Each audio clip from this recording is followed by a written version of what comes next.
Ito na naman po ang ating magagaling na workers. Panoorin natin, tingnan nyo, apat na apat lang sila, kayang-kaya nilang puhusan ng ating beam.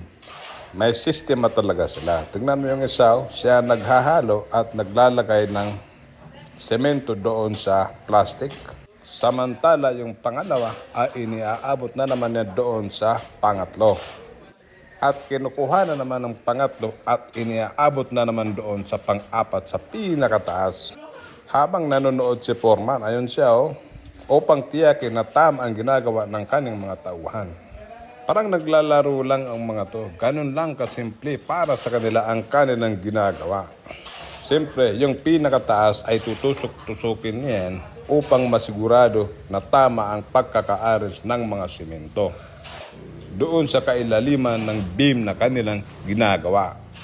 Kapag hindi yan natusok ng maigi, ay hindi maganda ang kalalabasan ng ating simento. Halimbawa, dyan maaari tumagas ang tubig ulan tuwing umuulan.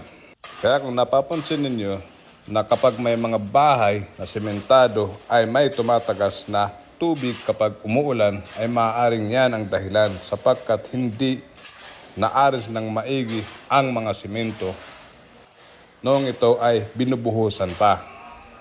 Ang isa pang magiging epekto kapag hindi natusok yan ng maigi ay dahil sa maraming bato ang simento ay maaaring may parte nito, lalo na sa baba, ang hindi madatnan ng simento.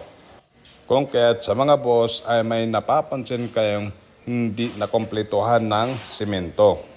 Dahil lamang yun sa hindi naabot ng simento, dahil sa napakaraming bato na maaaring mapigilan niya ang pag-spread ng simento. Kaya kailangan tusok-tusokin upang may urong natin ang mga bato doon sa pinakababa. At sa ganun ay umabot ang simento sa lahat ng parte ng ating kaban. Habang nagtutusok sa taas ay yung sa pinakababa ay naghahalo-halo na naman, na parang halo-halo lang.